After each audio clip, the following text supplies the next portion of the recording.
Cool, we're recording. Cool. So I made a bit of a blip on the introduction. Episode 15 of The Weigh-In. It's your boy Clive Belvin. Boys, give us a shout out. Steve in the house. Ray is back in the building. We are back. So this is pretty much take two. And so the topic has been capturing the headlines. Wilder. And that whole deal regarding DAZN. Yeah, what's been happening? Well, Deontay Wilder, so to inform people, Deontay Wilder has seemingly turned down an offer for 3 fights in the region of $100 million. So apparently Eddie Hearn and DAZN, mostly DAZN, have offered, they said we'll give you $20 million for the Brazil fight. And then we'll go straight into the Joshua fight, $40 million for that one. Yeah. And then for a rematch, we'll give you $40 million. So a 2-fight deal, $40 million a piece, $20 million as a Brucey bonus for the Brazil fight. So he rejected the deal, and most recently he held a press conference.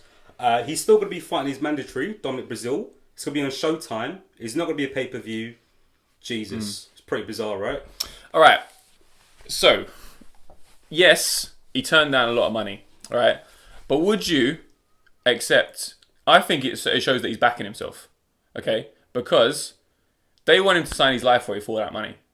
It's a lot of money. Yeah, but they want him to take a guarantee. I wouldn't sign anything for a flat fee. Yeah, I hear that. Yeah, we moan about people just worried about money. Yeah. They want to give him that money for a guaranteed loss because they like the judges, the referee. You've seen it before. Look at he'll be on the other side of what But there's a rematch guaranteed. He's not he's not one fight with Joshua. It's 2 fights with Joshua. Yeah, but if he gets there's probably a stipulation if he gets murked in that first fight, no one's gonna want to see the second fight. All right. I don't know. So you're looking at that, and he's saying, look, no matter what you offer me, I'm not taking a bent fight. Give me a fair fight, and let's do it that way. And he still said no. He still turned down 100 mil for a fair fight. It's the fact that they didn't really negotiate. They don't come back with a counter offer. Yeah, but they know that Joshua won't accept that either. Joshua, why not just put it out there? Listen, man, I told you. I don't know how many podcasts it was ago. I think this was after he was complaining about who was Joshua's last opponent again? Povetkin. Yeah, I remember when you went on that long rant about Joshua and how he scared everyone. And I remember I asked you guys, Deontay Wilder, is this your A-side? That is, my A-side is Anthony Joshua. That's the hill I'm dying on. Get F out. Listen, you're a massive Joshua fan. Listen, let me tell you something. Even in his own country, yes, Wilder, Joshua is the A-side, and you have to accept that. And I think with him, the Showtime deal might be good only because despite how good that Fury and Wilder fight was, he's still not as big. Because even out of that fight, Fury became the bigger winner, you could say. All right, no, I get that. Even Errol Spence and Mikey Garcia had a bigger pay-per-view rate than Fury and Wilder. No, I get that, but there's levels to A-sides, yeah?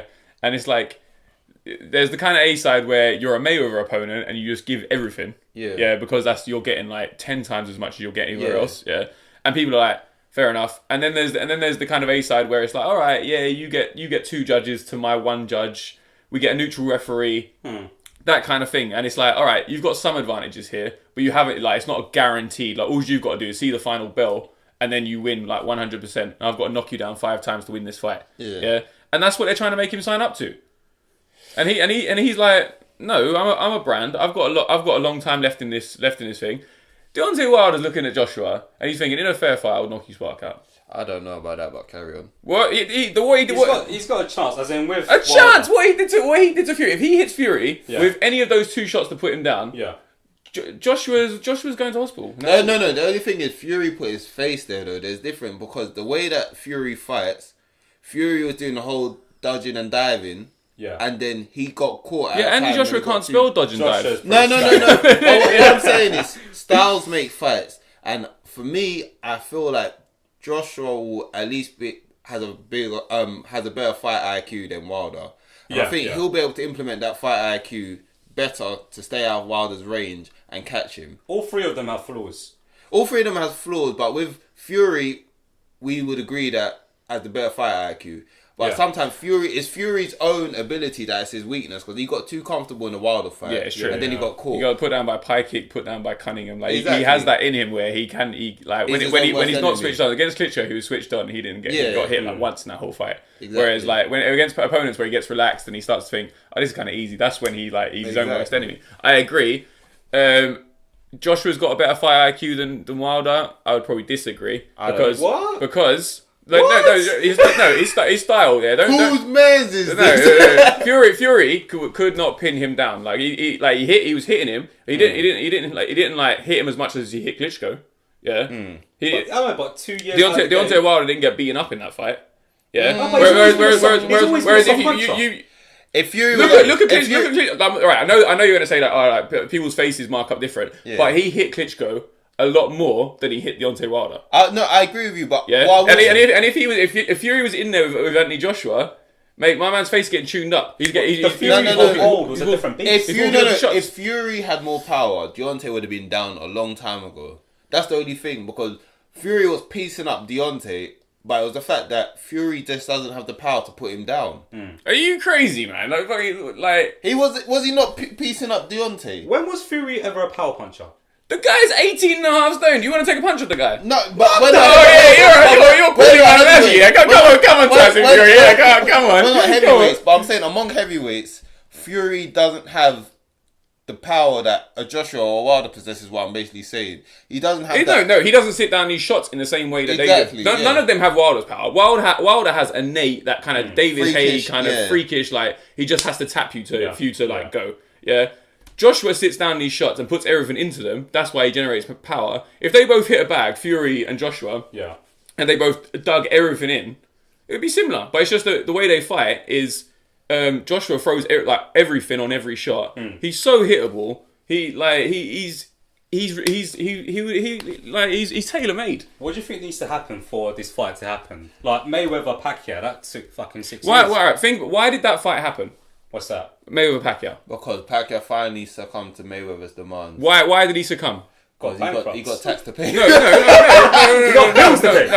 He lost a lot of clout. He got knocked out by Marquez. He got run through by a couple people, and everyone was like his star was waning at that point. Yeah. People weren't looking at Pacquiao like he was that guy anymore. And then finally he went, all right, fucking, to fight like Cotto, I'm going to make this much money, or whoever would be around. Thought, let me just take that Mayweather fight and cash out of this game. Yeah.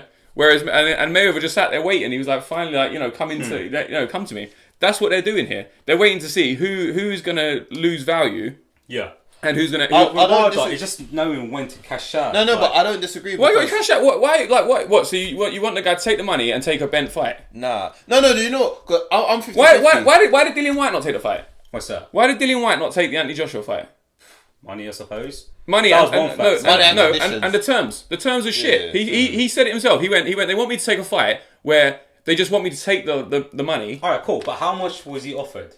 Doesn't matter about how much you offered. The guy wants to win the fight. 100 billion. So what? No, but it's not about that though. But it shows that because he's still getting money now. Yeah. So that's what I'm saying. I'm 50-50 with it because part of me is upset that the heavyweights aren't gonna face each other. But at the same time, part of me is happy. Is like, listen. Each of the individual deals, these lot are getting paid. Joshua's getting paid with the zone. Al Heyman's getting Wilder paid. And Fury... I thought you could say Al Heyman's getting paid. Al Heyman's getting paid by everyone. Al Heyman's getting paid. Yeah, but all I'm worried about is that Al Heyman gets paid. Listen, man, all praise to Al Heyman. You know what it is. I'm an Al Heyman guy. Al Heyman, Al, man. Holler at me, Al Heyman, man. You got my phone number, man. Give me a call, Al Heyman. Seriously though, like... You know, there's people out there who are watching this and they're thinking, oh yeah, Deontay Wilder is just not accepting the 100 million to fight Joshua. Yeah. No, he's not accepting the 100 million to fight Joshua in a really stacked fight. Yeah, if they offered him equal terms and 100 million, he will bite your hand off. Deontay Wilder is not scared of Joshua. He's scared of Joshua when he's got one arm tied behind his back, and Joshua can get in there, make him look like a fucking idiot, knock him out in 4 rounds, like he's done to all of his other opponents. Yeah, Povetkin did not look the same when he fought him. Yeah. So, alright, cool. So, it's happening. It's him against Brazil. Where does he go from there? So, nowhere. Where does Joshua go? Joshua's fighting Usyk next. Usyk's fighting Takam on the same night. Yeah. Wilder's fighting Brazil. Whereas Wilder's fought Fury. Joshua's done. Joshua fought Klitschko, a 40-year-old Klitschko. That's it. That was his big gamble in his career. It's still gonna look better for Joshua. Because Eddie is a good salesman. No, not just because of that. Because Brazil or Usyk, who's the better fighter?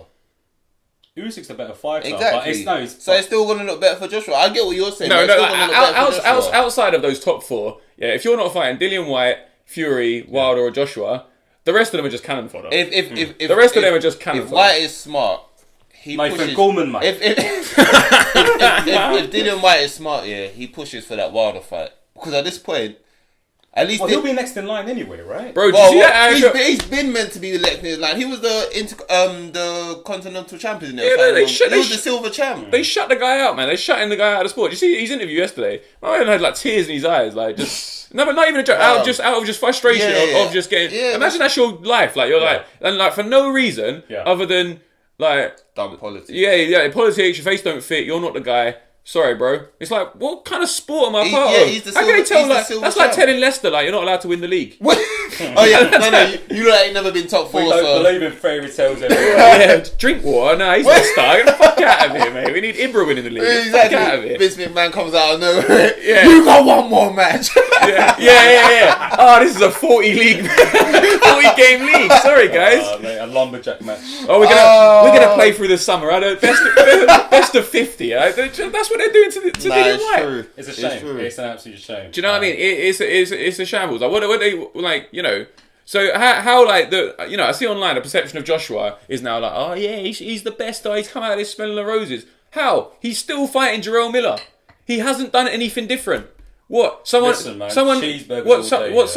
made an offer to Deontay Wilder that we know fuck all about the terms of. All we're hearing is money bandied around. Yeah. I'm just frustrated. Whereas Deontay Wilder in his last fight fought Fury, so it goes to show that he's not scared of Joshua. Fury is a far harder fight for any of them than Joshua for less money. A lot of people have said that on the other hand that Fury doesn't want that Wilder rematch. No, Fury again. All right, I can see he's taking a thing, and he should take a bit of stick for the opponent he's got. Oh Jesus! However, he's getting paid, man. Thomas take that money. Like my man has proved his mettle. He went to Germany to fight Klitschko. And he went to America to fight Deontay Wilder. He's been there, he's done it, and now I think he deserves the opportunity to go and like be a home fighter for a bit. You know, build up his brand. They're saying like 1 to 2 fights, and then the Wilder fight. Would you doubt Fury would do that?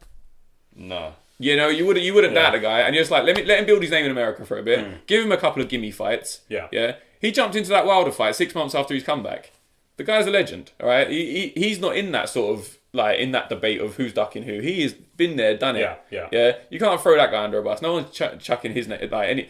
Well, notice how they're not calling that Fury. But, like, when was the last time the name Tyson Fury left Anthony Joshua's mouth? To be fair to Joshua, though, who is the bigger money fight, Fury or Wilder? It's Wilder. You wouldn't... At the end of the day, could you argue that maybe Joshua is afraid of Fury? Maybe. Do I think so? No. You, on the other hand, is not afraid in the way not afraid in the way that you're saying it. In the sense of like, oh my god, I really wouldn't want to fight that guy. Yeah. But you know, it's a tricky match. But you've just got to think, if AJ loses, how much of a blow is that to his career? Yeah. The numbers, the finances, everything. Blow to Matchroom. Yeah, a big blow to Ratchet. So AJ's just sat there thinking, right, if I lose to Fury, Wembley's gone. Yeah. The Wales Stadium's gone, the Principality Stadium, whatever. Yeah. I ain't trying to lose that fight to Fury. Yeah, it's not like, oh my god, he would batter me. He probably sits there and thinks I probably could beat him. I probably he probably he's clearly a confident guy who backs himself. Yeah. But he's a smart guy as well, and he's thinking that's a terrible matchup for me. I don't need that in my life. I'm gonna go this direction, and also I'm gonna keep this train on the road. I'm gonna keep winning. Yeah.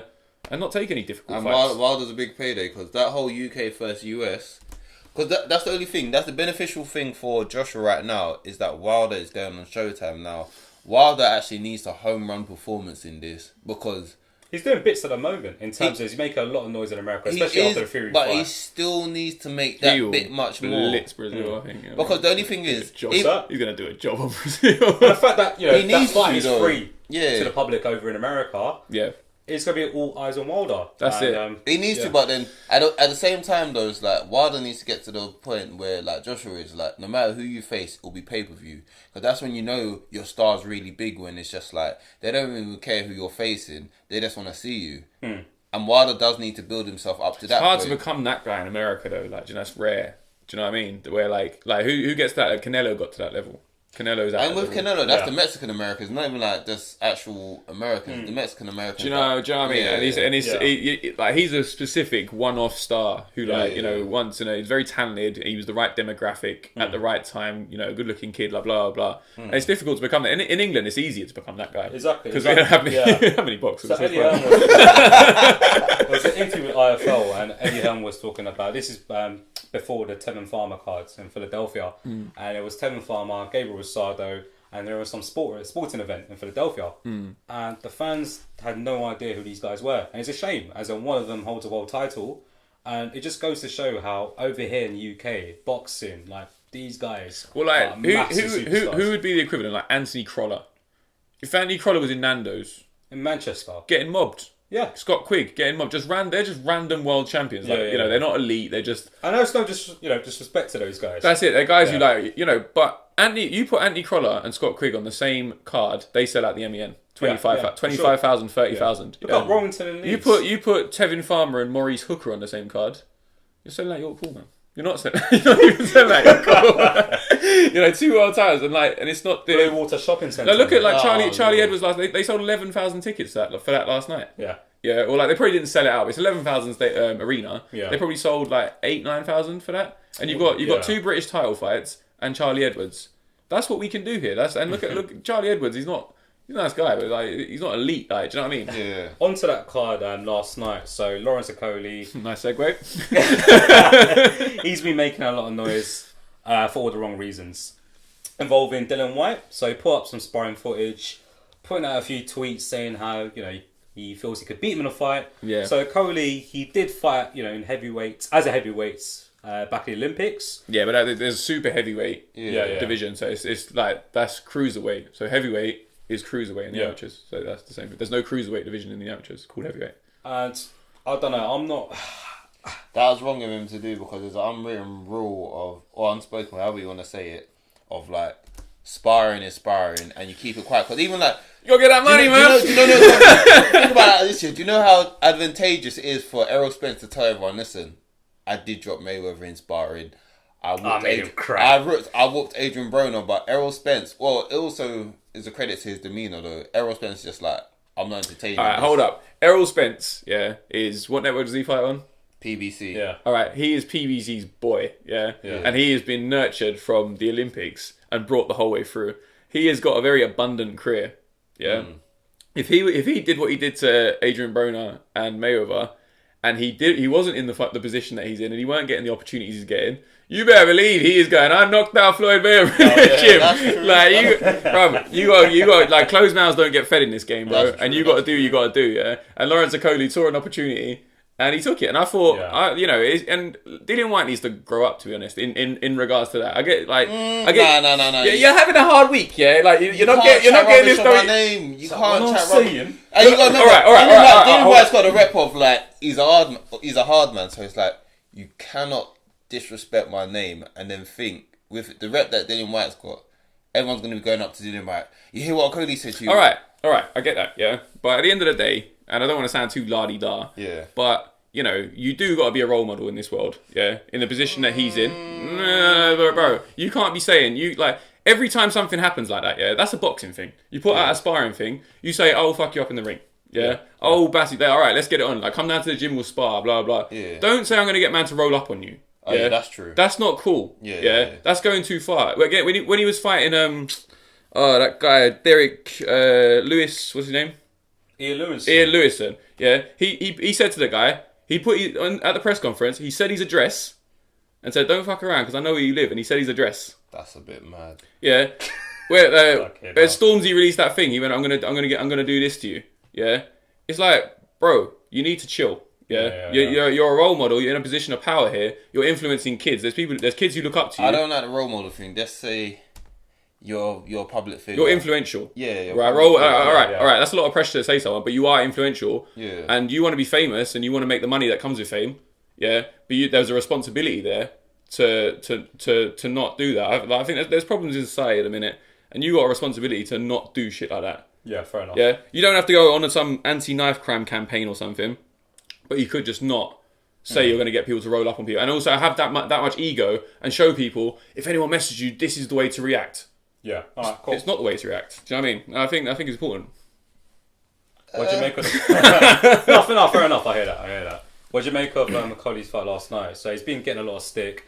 So his past few performances. So I was there at the Chamberlain fight, and that was an absolute snooze fest. And it's a shame. Okolie, he's been getting a lot of hype after the Olympics, rightly so. And I enjoyed his performance against Watkins. Yeah. His last fight, one of his last fight against Askins, that was another fight that was highly disappointing. He got the knockout victory last night. Yeah. Where does he go from here? Does he stay in the division? Obviously, he's got the European belts as well as the British title. Lebedev's there as well. Nice. Lebedev's, he's a world champion and he's beatable. And apparently Eddie Hearn's saying that fight is easily makeable. What belt does he hold? He's got the WBO, I think. So he's Okay, got one of the proper belts. Yeah. And it's like he's in a similar position to when Joshua fought Charles Martin. Yeah. In a sense, it's like, you could beat Charles Martin and you could get him over here. We can afford to get him over here. Yeah. But what happens then? Do you know what I mean? You're only a 12-fight novice.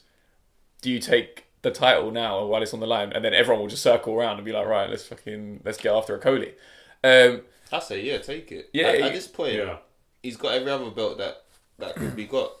So it's just like, might as well go for the world title. Hopefully, this gives him the big push that he needs. I think it's true what they're saying about him though, in the sense that yes, he does fight ugly, yeah, and yes, he is a novice-y. Yeah. However, he is awkward to beat. Like, do you know what I mean? There's not going to be many fighters queuing up to fight him. He's 6'5", and he's awkward. He clinches. He hits hard. Yeah. He's dangerous. He is a good fighter, but he's just. It's just his style. He's just suppose, yeah, right? just He's not the most crowd pleasing. yeah. It's just it's one of them ones. It's massively awkward, but people do hate him.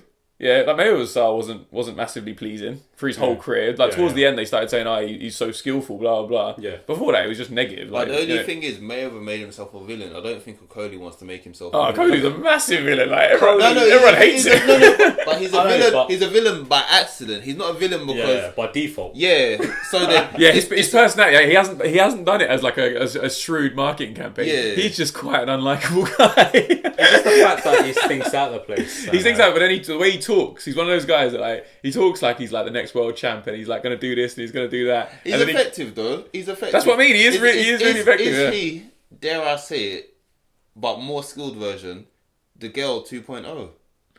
Because remember, the girl was another potentially. one. He's that kind of guy. I see what you mean, yeah. But the girl was a bit more cocky with it. But then they were both people that were very confident in themselves. But for whatever reason, it rubbed the public the wrong way. Public just don't like it. And so then now they're in a position of crap. Do I play the hill? Do I play the hill? But then some people, like, you got one thing you have to give Mayweather credit for. He took a lot of stick, and not everyone's built to take the stick that Mayweather. Because I think with Mayweather, he's so ignorant that he doesn't care. Like he's one of the people who's just got a mental block where he's just like. But he surrounds himself with yes men. Yes men, exactly. And that does like he seems like quite a really insecure guy, but he just kind of like he just surrounds himself with people who will tell him that he's great and shields himself from that world. So and it takes a lot like to be that person. He doesn't have social media. Yeah. Like if he ever went on social media, I think he'd like turn to stone. He'd be like, just soul tear like. Yeah. So then I think it's hard to be that villain. I think that's what it is. Some people underestimate how hard it is to be a villain because sometimes it cracks me up. Like Okolie, and I know there's nothing wrong with this. I think he wants to be loved, but he he got his girlfriend to wrap him to the ring for a British title. Hey, wait! Shout out Miss Banks! Shout out Miss Banks! She got bars for days, man. No, I don't know who she is. I never heard of her, but I just thought, you know what people are going to think of that. Like, you know that people are going to think, Like, oh, what a prick. That was Steve. That was all Steve. That was all Steve. I didn't have an opinion of it, but you can see what people will think of that. Like, do you know what I mean? I get what you were thinking, innit? I get what you're shy away from it, man. I get what you're looking at it, but you know, Clive and Raymond's not involved in that opinion. You gotta write that disclaimer. No, it's like when I thought it was Maggie when Adrian Broner came out with like Walk of Flame and shit. Oh yeah. No, wait. Put some respect on Waka. But yeah, I get what you're saying though, because Adrian. It's just a bit obnoxious. It's a bit like, you know, it's not anything like that. But it's just, and then the fact that it's a British title fight as well. You're like, oh, bro. But at the same time, do you know what? At the same time, it's like the Gale brought out his cousin that time. Do you remember that? He did some rapping. Like, and you just sound like you're not a fan of rappers coming out with the boxers, Steve. I think, I don't know, man. I think like there's one British fighter. Time and a place. He came up with a dude who played the guy from EastEnders, man. He played Darren. No. Yes. Oh yeah, Darren John Ryder. John Ryder came out with Darren from EastEnders. Darren Miller. Oh mate. And also, I was not a fan of that.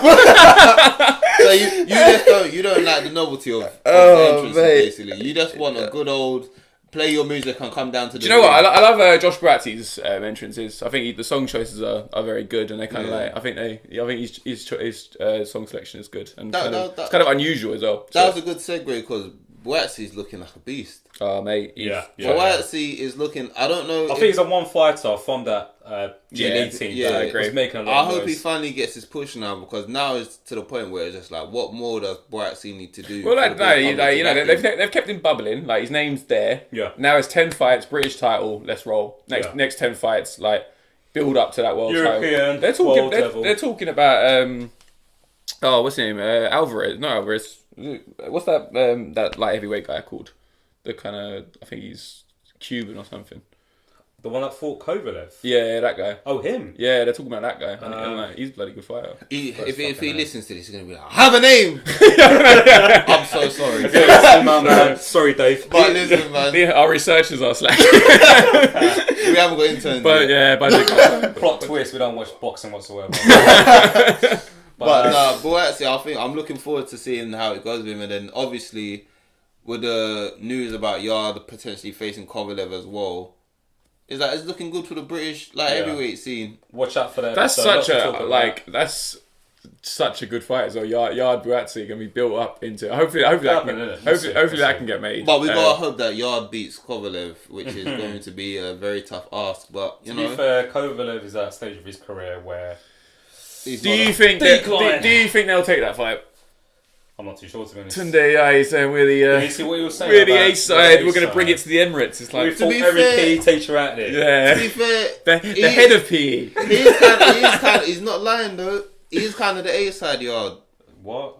No. Think about it like this, yeah. Oh, we need to wrap this up. Where is Kovalev's main market though? What? Where's Kovalev's main market? Bro, Kovalev he's a big name in America. So put it this way: Kovalev makes about $3 million a fight in the US, and Yard makes about, even after the whole. No, he makes good money, man. Okay, fair enough. Yeah. I thought it started decreased a lot after the war. No, he's making like at least $1 million a fight. Yeah. Whereas that Yard is making like $50,000 a fight. I don't know. Once again, this is Steve Yard. If he sees us in East London, this is not rare. I'll be your boy. I'll take a selfie. Alright, boys. So yeah, that's it from episode 15. Like, subscribe, all of that. Peace. Take care.